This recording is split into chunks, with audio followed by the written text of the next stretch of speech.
Итгэл өмчил зэрлэг нэгтэй эрхэм дотно гэж хэлэгдэх эрхэмсэг Монголын ахын дүүс та бүхэндээ бодол сэтгэлийн уужмаас сайн сайхныг өрөө мэдчлээ. Тэртех 100 жилийн тэртээд Монгол хүмүүн төрөлхтний донд монголоор оршин тогтнох тэр сайхан хүзүүрийг тавьсан. Монгол улс тусгаар тогтнолоо тунхаглан зарласан энэ сайхан баярын өдрийг та бүхэндээ мэндийг өргөн дэвшүүлж байна. Монгол улсын үндэсний хөгжлөний хөтөлбөрийн болон орчин цагийн дипломат хал үүсгэсний 100 жилийн тохиолдуулан Швед улсад ажиллаж амьдарч байгаа монголчуудад элчин сайдын яамнаас нээлттэй хаалганы өдрийг энэ сайхан баяр өдөр зохион байгуулж байгааг та бүхэндээ баяртайгаар дуулгая. Ингээд өнөөдрийн энэхүү ажлыг албан ёсоор нээж хүрсэн ирсэн элэг нэгт монголчуудаа өнөөдрөөс эхлээд ирээдүйд Швед улсад байгаа Монгол улсын элчин сайдын яам хийхээр төлөвлөж байгаа ажлынхаа танилцуулгыг тавина уу хэмээн Монгол улсаас Шведийн мандалд суугаа бүрэн эрхт элчин сайд ноён Ингман таныг энэ төрөлд ирсэн монголчуудын албан малгай таштандаар өрн залж байна.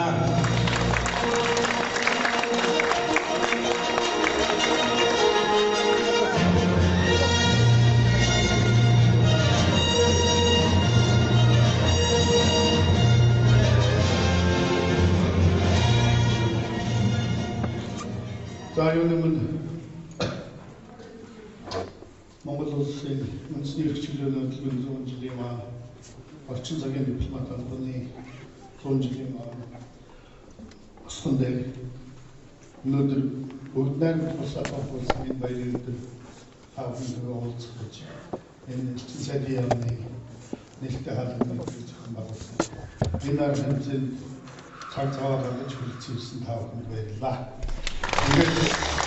Энэ улсын арга хэмжээнд оролцох хүмүүсээ гайзнаврын манай элчин сайдын яамны зөвлөх мөнхөө атшаа мөнх төш элчин сайдын яамны ажилтан гандолго Монгол улсын их сургуулийн нийгмийн шинжилгээ ухааны сургуулийн профессор Гамболт Монгол улсын сангийн яамны ахлах мэргэжилтэн Сэдэн Бал нарыг энэ гайзнавр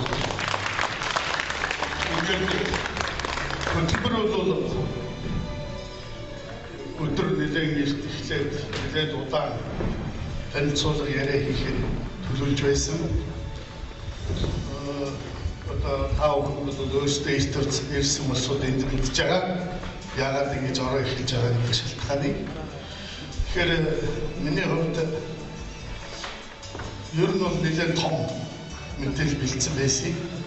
Зориуд энэ зөвхөн энэ арга хэмжээнд зориулж бараг 60 гаруй слайдтай PowerPoint бэлдсэн.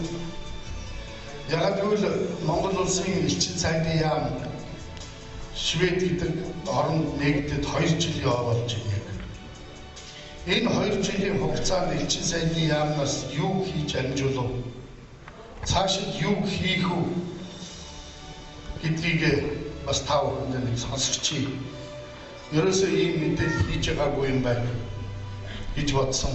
Тэгээ энэ баярын өдөр ялангуяа нээлттэй хаалганы өдөр бэлдсэн байсан байгаа. Одоо энд ч байж байгаа.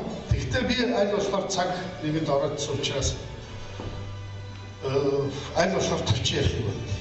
Уг нь бол дэлгэрэнгүй тайлбарлаж яриул та бүхэн сонирхолтой байсан болов уу гэж бодсон.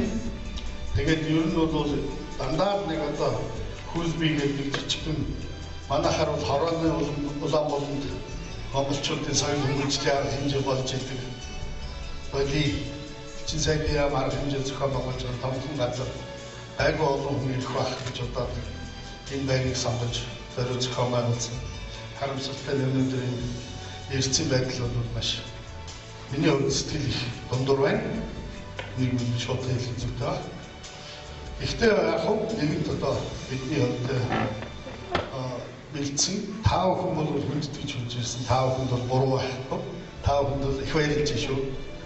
Баярлалаа. За ингээд би шуудхан танилцуулга мэдээлэл эхэлье.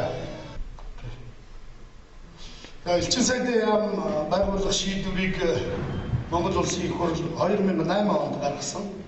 Ингээд 2009 онд Монгол улсын засгийн газрын шийдвэрээр Элчин сайдын яамыг Шведийн вант улсад байгуулахаар болоод 4 орон тоотойгоор энэ элчин сайдын яам байгуулагдсан.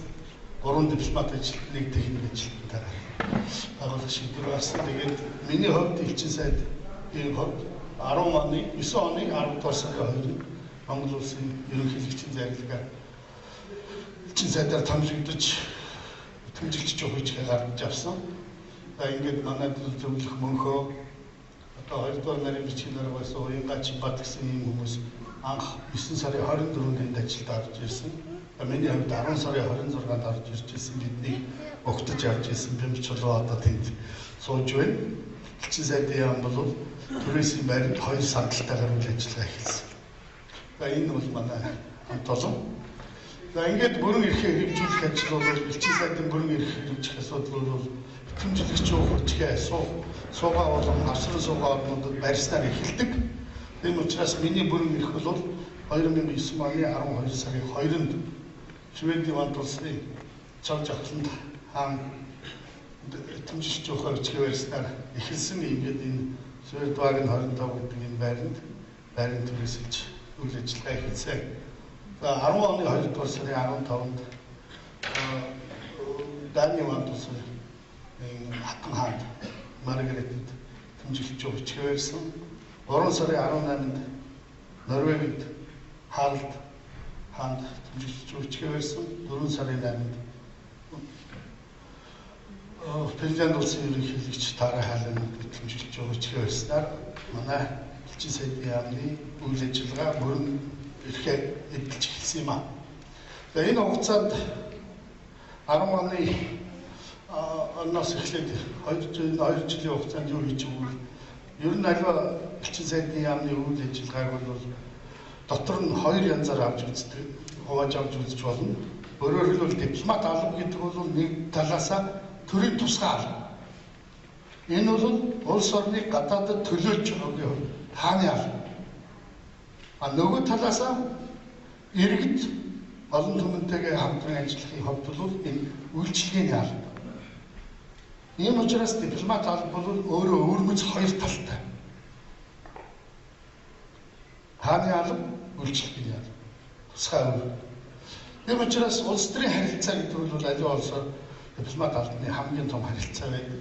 Энэ дотроос бол төрийн дэд хэмжээний айлчлал зохион байгуулах асуудал бол гадаадд сууж байгаа элчин сайдын яамнуудын онцлог байдаг. Тэгээд бид өнгөрсөн хугацаанд юуны өмнө өнгөрсөн оны 10 сард Монгол улсын ерөнхийлөгчийн анхны айлчлалыг Финлянд улсад хийсэн.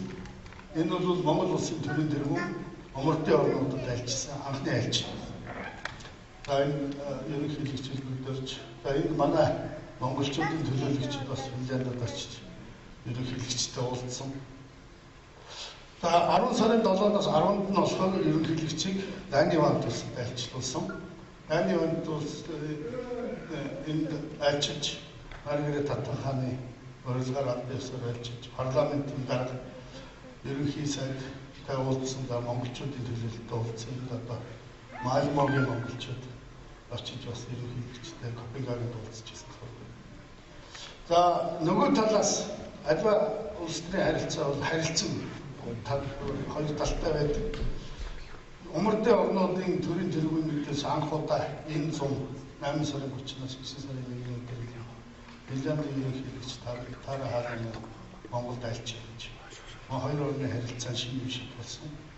Biz бүгдээр ерөнхийлөгчийн айлчлалыг бол умардын орнуудаас Монгол улс төрийн тэргүүний төвшөнд хийсэн анхны айлчлал болохын тулд Монгол Финляндын харилцаа гэдэг Монгол улс умардын орнуудын харилцаа тэмдэглэлтэй 2 талын харилцаа идэвхжүүлэх түлхэц болсон түүхэн том үйл явдал боллоо гэж хэлсэн байна.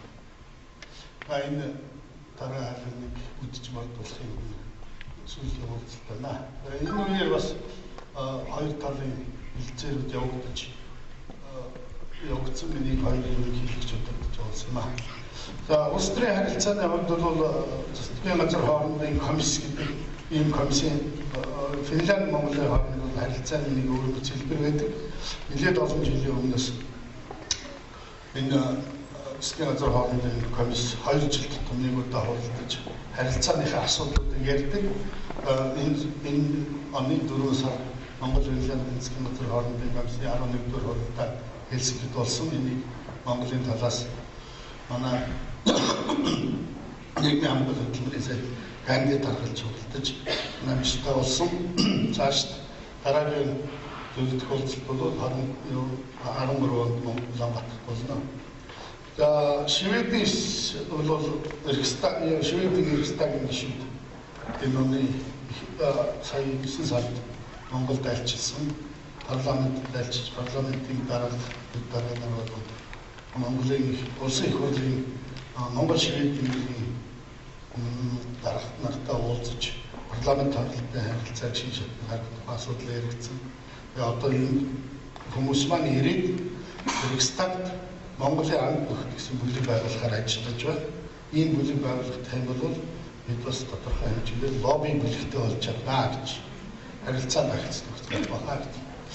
За ер нь аливаа элчин сайдын явуулт үйл ажиллагааны нөгөө нэг томоохон хэлбэр бол эдийн засгийн харилцааны асуудал байдаг. Ер нь Монгол улсын засгийн газраас гадаад харилцааг эдийн засгчлуулах хөтөлбөр гэж гаргасан. Энэ хөтөлбөрийн дагуу хуучин бол дипломатууд гэдэг бол ерөөсөө улс төрийн харилцааг зохицуулагч нар байсан бол өнөөдөр бас нэг талаасаа худалдаач болох ёстой. Өөрөөр хэлбэл суугаа бол авсан суугаа орнуудтай хийх худалдаа эдийн засаг хөрөнгө оруулалтыг идэвхжүүлэх шин шатны гаргах юм шаардлага. Монгол улсын эдийн засаг өрнөд хөгжиж байгаа өнөө үед гадаад харилцааг бордох түвшинтэйгээ илүү хөрөнгө оруулалт хийх юм бодит шаардлага байна. Монгол улсын гадаад худалдаа хөрөнгө оруулалтанд хятад энэ эзлэх хувийн жилээс жилд нэмэгдэж байгаа таа мэдж байгаа. 90 он хүртэл бол манай гадаад худалдаа хөрөнгө оруулалтын 90 гаруй хувь нь Оросоос хамааралтай байсан бол өнөөдөр гадаад худалдааны бас 70 гаруй хувь хөрөнгө оруулалтын 40 гаруй хувь Хятадаас орж. Өөрөөр хэлбэл гадаад худалдаа эдийн засгийн харилцаан дээр тэнцвэртэй байдал алдагдаж эхэлж байгаа. Хятадын тал руу. Энэ тохиолдолд энэ хүчний харилцааг барьж яхахын тулд гадаад бодлого дээр бид 3 дахь хөршөөс өөрөөр хэлбэл Америкаас, Европын холбооноос хөгжингүй Азийн орнуудаас хийх хөрөнгө оруулалт худалдааг нэмэгдүүл байж өөрийнхөө эдийн засгийн аюулгүй хангах ёстой. Тэр үүднээс бид өнөөдөр шинээр элчин сайдын яам байгуулагдсан хувьд умардын орнуудыг эдийн засгийн чадвартай эдгээр орнуудаас хийх худалдаа хөрөнгө оруулалтыг нэмэгдүүлэх нь бидний гол зорилго. Энэ ажлын хүрээнд элчин сайдын яамнаас нэлээд зүйлүүдийг өнгөрсөн хугацаанд хийлээ. Швед Монголын болон Монгол Финляндийн Монгол Данийн бизнесийн уулзалтуудыг нийт 4 удаа зохион байгуулсан. Тэгснээр Монголын өнөөгийн нийгмийн эдийн засгийн байдал гадаадын хөрөнгө оруулалт худалдааны таатай нөхцлүүдийг гадны бизнесүүдэд танилцуулж тэднийг Монголд орох нөхцөлийг хангаж бүх ойлгуулах юм юмнуудад ажлуудыг хийж байгаа. За зарим би орчилж байгаа учраас энэ тэр болгонууд дээр унших шаардлагагүй гэж цаг энэ хүнээс. Тэр хоёр Финляндийн ерөнхийлөгчийн Дани Финландд хийх үед хийсэн ер нь бол худалдаа эдийн засгийн хамтын ажиллагааны хувьд бол хамгийн гол эдгээр орнуудаас өөрсдийнх нь гол гаргадаг бүтээгдэхүүнүүд гол хийдэг бүтээгдэхүүнийг Монголд оруулах шинэ технологи, ноу хау тэрийг бид олж авах асуудал бол чухал байдаг. Тийм учраас бид эрчим хүчний шинэ их үүсвэрүүдийг ашиглах, нар салхи, усны эрчим хүчийг ашиглах, уул уурхайн салбарт бол одоо төмөр зэс боловсруулах технологиудыг ашиглах, ой модны салбарт хамтран ажиллах их мэдчлэгийн ерөнхий салбар чиглэлүүдээр бол бид тодорхойлоод явж байгаа. Энэ чиглэлээр бол нэлээд ажлууд хийгдэж хоёр талын болон олон талт уулзалтууд хүс компаниудтай хийгддэг. Гадаад яам холбогдох яамдуудтай зохицуулалтууд хийгдэж байгаа. За соёл боловсролын салбар бол үйл ажиллагааны нэг чухал чиглэл байдаг. Энэ хүрээнд бид ялангуяа эдгээр орнуудын боловсролын өндөр түвшин ашиглаж сургууль хоорондын харилцаануудыг тогтоох чиглэлээр нийлээд ажиллах бодлого барьдаг. Тийм ч учраас нүүнд Малмö-ийн их сургууль, Uppsala, Stockholm-ийн их сургууль, Финляндийн Орон Финляндийн их сургууль, Копенгагены их сургууль гэх мэтчлийн их сургуулиудтай холбоо тогтоож тэрийг Монголын одоо боловсрол соёлын шинжилгээний яам болон шууд их сургуулиудтай холбож багтаалаар үйл ажиллагаа явуулж байгаа юм.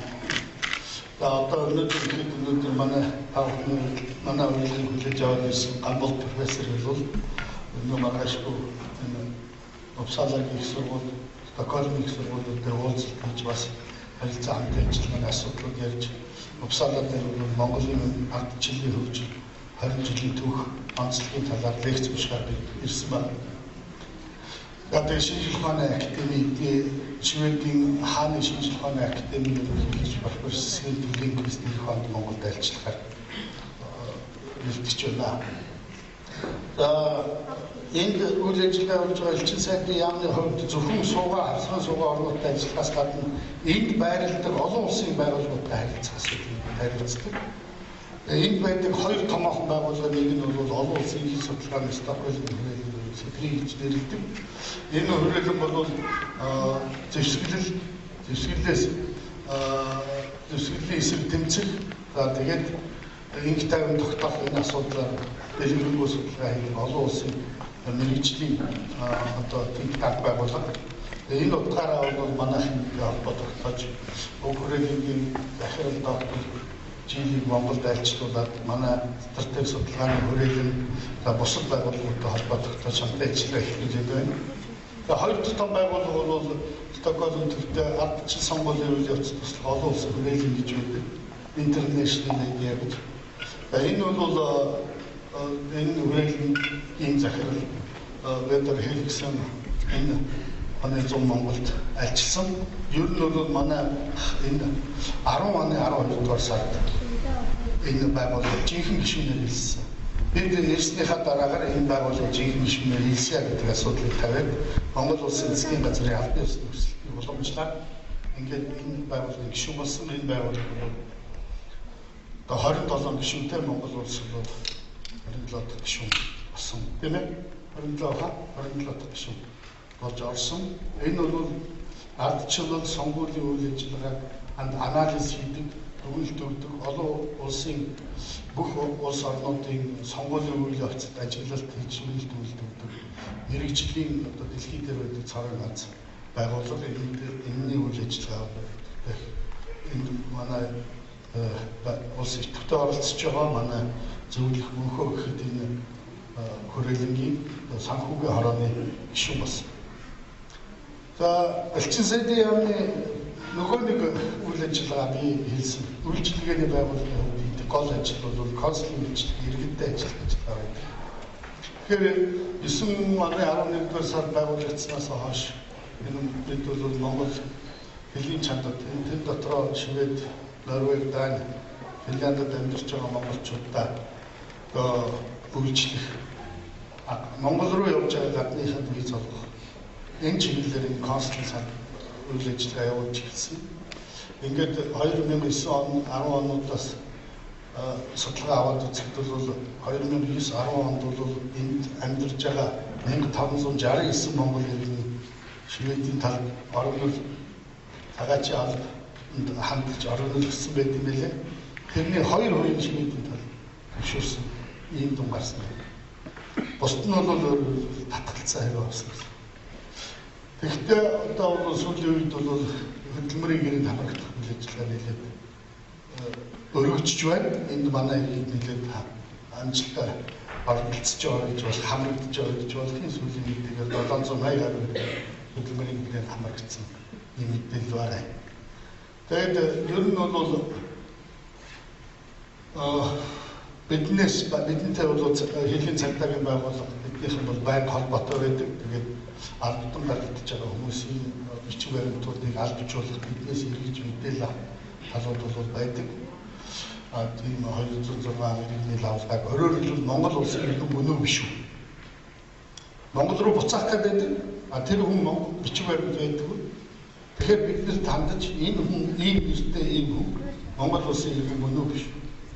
Хятад үнийг Монгол руу оруулж байгаа юм шүү. Тийм учраас заавал биднээс албан ёсны давлгаа аваад тэр хүн нь Монгол улсын иргэн мөн гэдгийг тогтоосны дараа буцаад ийм журам шилжсэн. Манай элчин сайдын яамыг байгуулахаас өмнө Шведээс монголчуудыг бөөнөр нь албадан гаргаж байсан. 3-4 онгоцоор ачижсэн тав хүн гэж байгаа. Элчин сайдын яам байгуулагдсанаас хойш бөөнөр нь тэгж албадан гаргахаа болсон. Бидний талтай юу гэх гэсэн нь хүн болгоны хуучин бол элчин сайдын яам байх байхад цагдаа нэг юм цагаан хуудас өгөөд тэрэн дээр нь зургийг наагаад өөрийнх нь хэлсэн нэрийг бичиж ямар ч Монгол улсын иргэний албан ёсны одоо гадаад паспорт юм уу эсвэл төр үнэмлэх одоо манайхан цагаан хуудас гэж яриас үү. Ийм албан ёсны бичиг баримтгүйгээр онгоцоор шууд Монголд авчиж болгочихсон. Ямар ч хүнийг авчиж байгаа юм бүү, хятадн ч юм уу, орсон ч юм уу, солонгосон ч юм уу. Тэр хүний хэлсэн нэрээр шал худлаа нэр бичиж авчиж болгочихсон. Тэгээ энэ байдлыг бол бид таслан зогсоосон. Шведийн талтай албан ёсоор ярьж байгаа. Ерөөсөө Монгол улсын иргэн гэдэг нь тогтоогдсон үндсэн бичиг баримттай хүнийг л бид та нар гаргах ёстой. Гаргахдаа бөөнөр нь тэгээд депарч хэрэгжиж болохгүй. Хүний иргэд төсчвэ та нар нэг нэгээр нь билетийг авч өгөөд иргэний ёсоор буцаах. Тэрнээс баривчилсан бөөн болгож тэгээд 50 хүнийг явуулахын тулд 70 хүн дагч явдаг. Танах яасан их мөнгөтэй юм.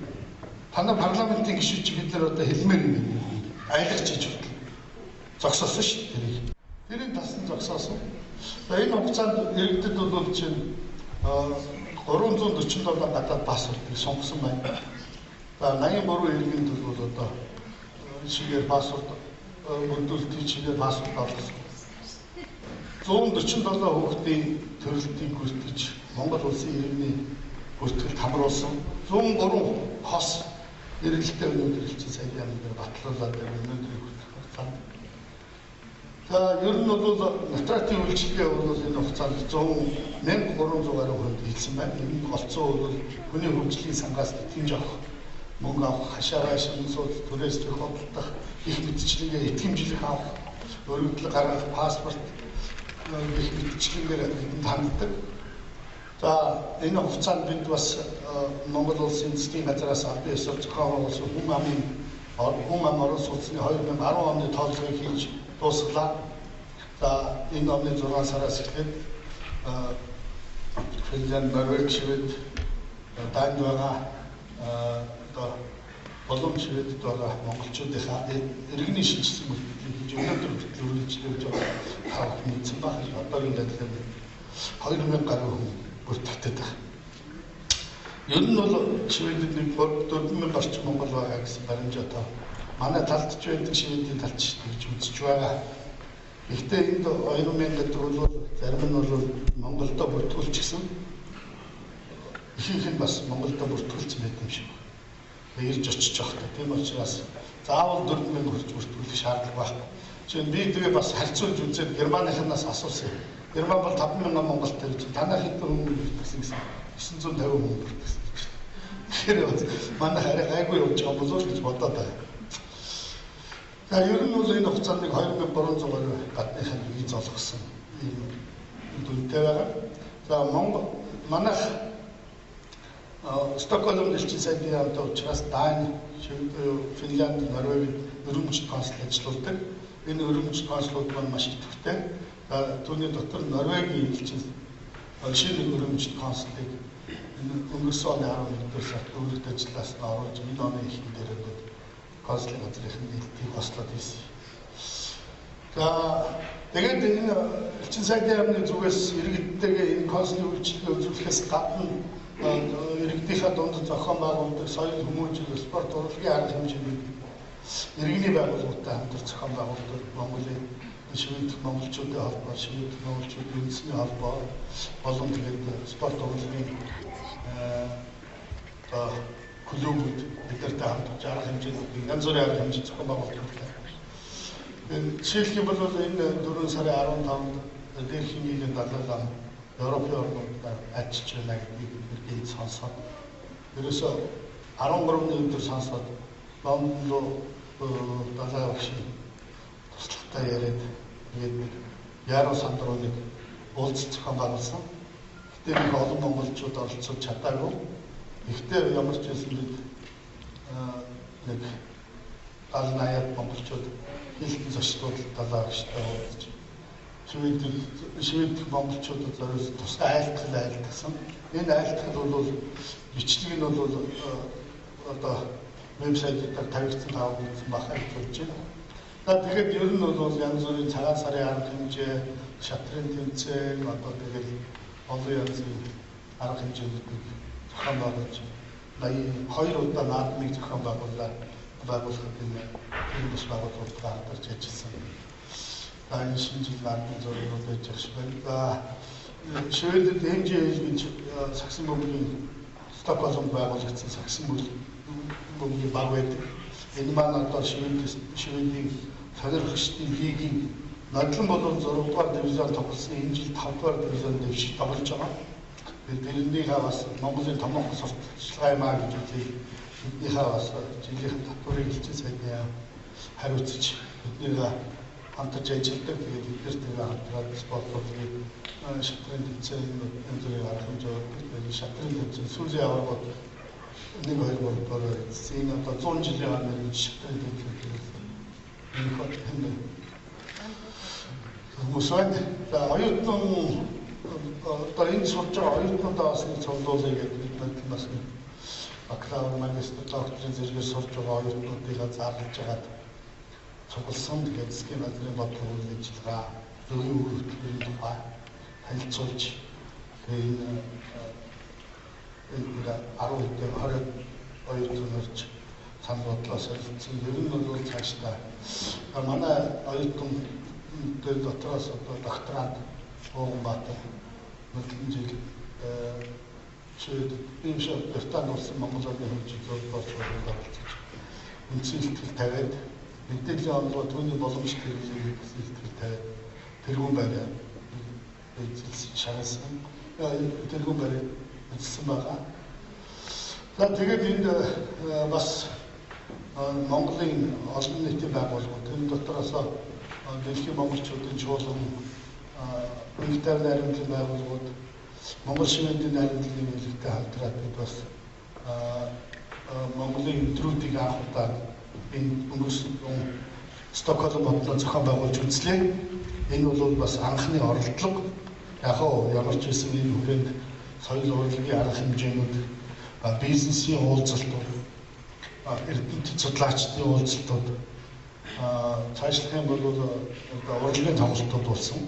Энэ бол эхлэл ямар ч байсан швед оронд шведчүүд монголчуудыг Монголыг судлах, сурталчлах ажил эхэлдэг гэж байна. Би өөрөө судалгааны ажил гэдэг бол арай элчин сайдын яамны томоохон ажил байдаг.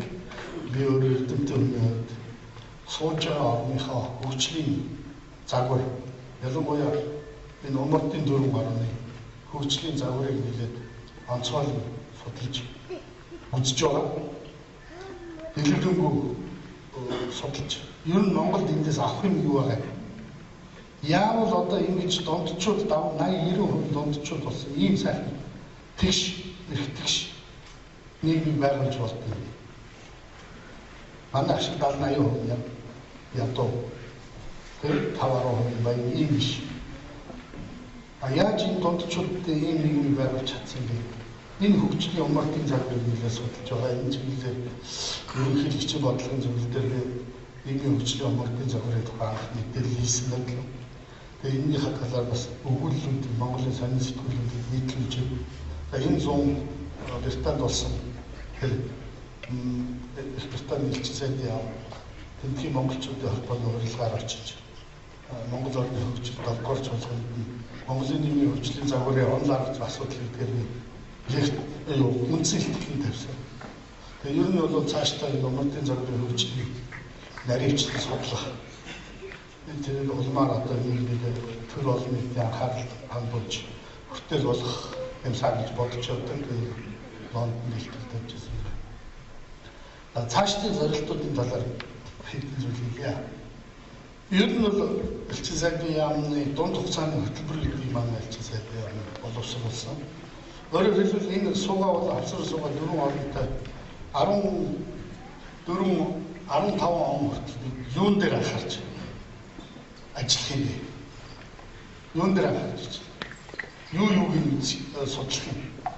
Ямар чиглэлээр авч ажиллах юм бэ? Тэгээд энийг бол бид өөрөөс нэг гол нь бол энэ хүмүүлэг ардчилсан иргэний нийгэм байгуулах зорилтын хүрээнд нөмөрдийн орнуудаас сурах гол юм байна гэж бодож байгаа.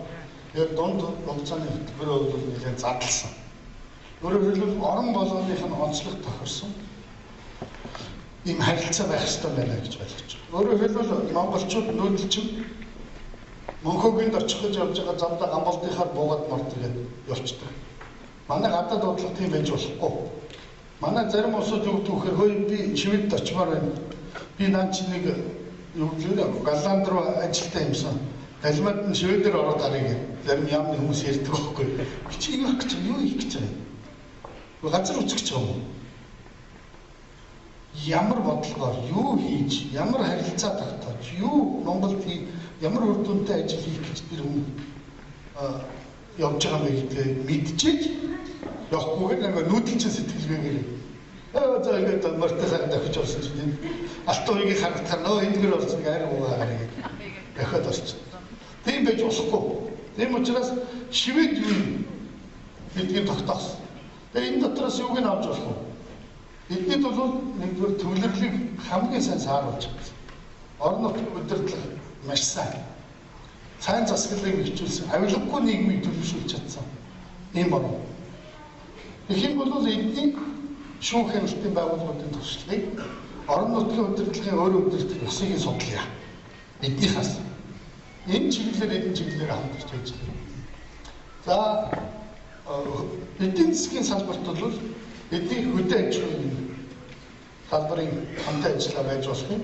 Хэд үтс байж болох юм. Энэ дотор эрчим хүч, зам гүр барьдаг хүүтний нөхцөлд тийм ээ цэвдэхтэй нөхцөлд зам гүр барьдаг. Энэ технологи юмнуудыг авъя. За уулуурхай дотор Шведийн ган төмөр гэдэг бол дэлхийд алдагтай. Тийм учраас бид эднийхээс төмөр боловсруулдаг тэр технологийн тэр хөрөнгө оруулалт биднээс авна. За ойгоо хамгаалдаг, ойгоо ашигладаг тэр зүйлийн суралц. Эцэст нь өвлийн аян жуулчлалын эднийх бол яаж явах вэ? Манайхтай адилхан цас бүсний орны гэдэг ийм зүйлийн шивэд үсэж. За дайнаас болохоор зэрэг дайн бол хөдөө аж ахуйн хоршол ороод дэлхийд нэгдүгürt Европт нэгдүгürt ордог. Тийм учраас манай өнөөдөр хөдөө аж ахуйн бүтээгдэхүүний таваарлаг чанарыг дээшлүүлэх гэвэл тэдний бүтээгдэхүүн зах зээлийн хоршиж зах зээлд гаргадаг хоршоолын хөдөлгөөн Монгол дутаад байна. Тийм учраас Даны хоршоолын хөдөлгөөний ерөөсөө судлах хэрэгтэй. Тэрнийхээ үндсэн дээр манайх шиг их махны нөөцтэй, манайх шиг их сүүний нөөцтэй мөртлөө манайх шиг их сүүн бүтээгдэхүүн гаднаас импортлдог орн байх. Бойлоо л доо. Тэдний нөө хавыг нь оруулах хүмүүсийн үйлдвэрлэл. Сэргийгдэх эрчим хүчний хувьд бол Дани бол салхин сэнсний үйлдвэрлэлээр дэлхийд хоёрт ордог. Vestas гэдэг компани гэж. Тэр энэ чиглэлээр тэднийтэй хамтран ажиллах болсон. Финляндийн хувьд бол сайн засаглалыг хөгжүүлсэн орнуудын бас адилхан. Тэгэхдээ захиргааны шүүхийн туршлагыг илүүтэй туршиж авъя. Гэт эднийхээс бол захиргааны шүүхийн ерөнхийлөгчийн Монголд сая ерөнхийлөгч айлчлт үеэр айлчлуулсан одоо ахаад он гараад дахиад аваач ийм бодолтой байна. Монголын захиргааны шүүхтэй шууд харилцаад. За тэгэд орон бодлогын хувьд Финланд мод цаасны үйлдвэрлэл, он технологи бол дэлхийд өндөр ордог. Энэ чиглэлээр модны үйлдвэрлэлийн чиглэлээр, он бодлогын чиглэлээр бидний хамтарч ажиллагаа, үйл ажиллагаа ерөнхийдөө эхэлсэн байна. За геологийн хувьд бол геологийн шинжилгээний маш өндөр технологитой тэгээд геологийн төв лаборатори маань эднэртэй хамтарч ажиллаад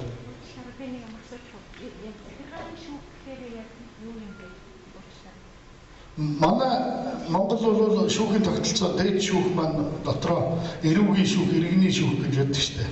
Дээрээсээ захиргааны шүүх гэж чинь өөрөөр хэлбэл төрийн байгууллагуудын үйл ажиллагаа, хууль зөрчил үйл ажиллагаа хяндаг.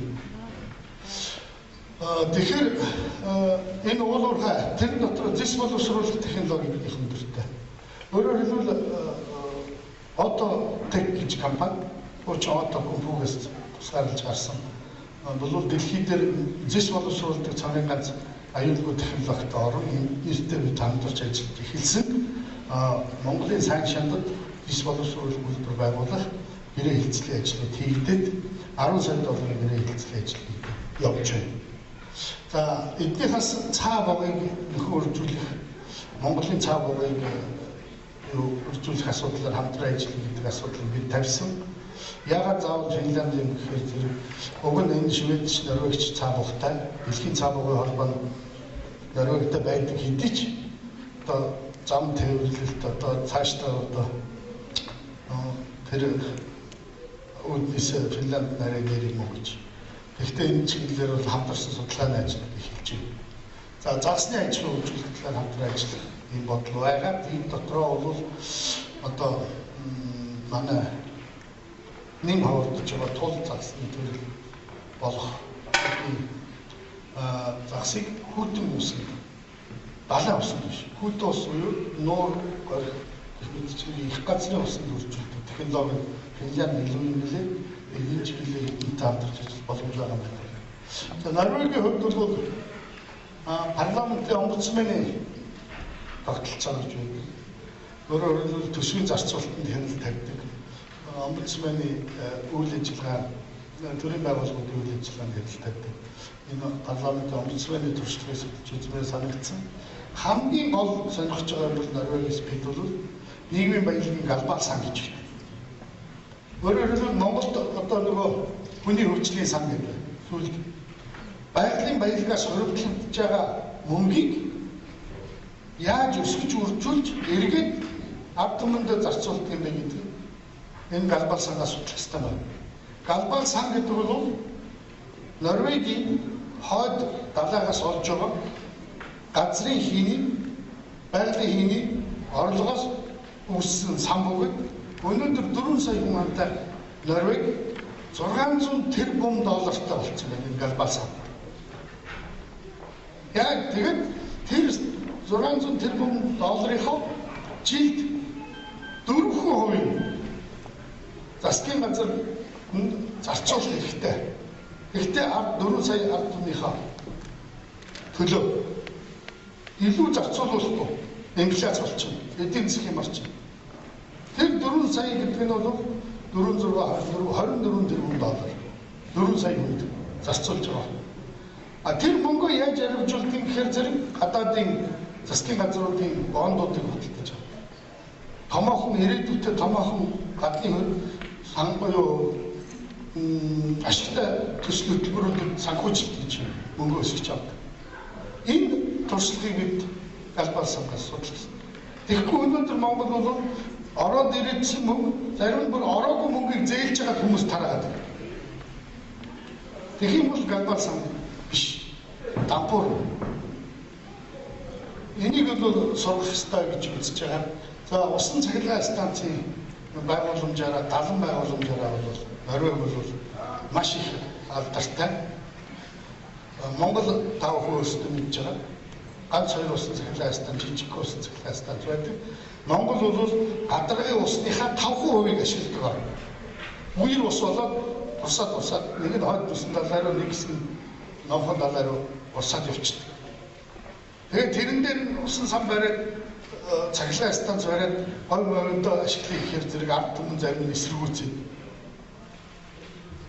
Бараг л ус тарчих гэлээ голыг говьроо урсгах гэлээ.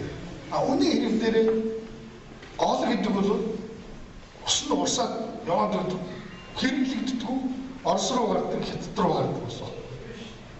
Тэрийг чинь яах ёстой гэхээр барьж аваад сан бариад далан бариад ашиглах ёстой. Тэгэхгүй өнөөдөр гадаргын усынхаа 90%-ийг зүгээр 95%-ийг урсгацсан мөртлөө Өнөөдөр бүх хүмүүс бол яадаг вэ гэхээр дандаа газрын хүний ус. Хизээш нөхөгддөггүй ус уудаг. Тийм учраас энэний туршлага бол манайд маш чухал гэж байна.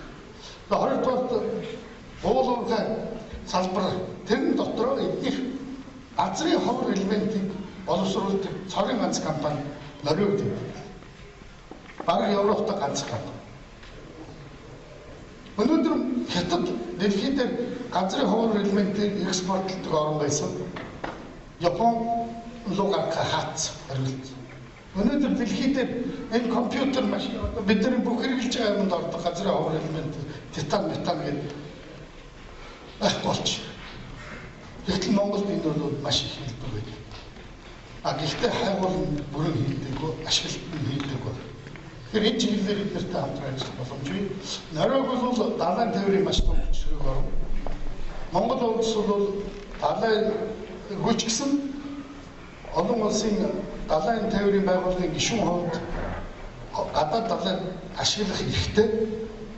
Тэнд ус онгоцоо явуулах хэрэгтэй. Тэндээс загас болон далайн баялагаас хүртэх хэрэгтэй. Тийм учраас энэ чиглэлд эднийх Нориугтай хамтруулъя гэдэг юм бодлоо. Тэгээд эцэст нь тав бүгдээр баярлалаа. Таныг их хөрөнд хүлээж байгаа. Тав хүн энэ тухай дэлгэрэнгүй мэдээлэл авах засгийн газрын зөвхөн хөтөлбөрийг үзээрэй. Монгол орн өнөөдөр эдийн засгийн эрчимтэй хөгжлийн шатанд орж байна. 90 онд зах зээл шилжиж хөгжлөлд орсны дараагаар Монгол бизнес эдийн засгийн хөгжлийн нэг үе шат эхэлж байсан. Өнөөдөр эдийн засгийн хөгжлийн бизнес энэ хоёр дахь цэцгэлтийн үе эхэлж байна. Маш их том эрчимтэй хөгжиж байгаа уул уурхай хөтөлбөр төслүүдийг дагаад маш олон төрлийн шин жижиг бизнесүүд үүсэх болцоо бий болж байна. Ганцхан жишээ хэлэхэд өнөөдөр оюун толгойн ажилчдын өдөрт хэрэгэлдэг ус ундаа 4 вагон болдог цэвэр ус. Тэрийг хангадаг бизнес эрхлэлч болох жишээ.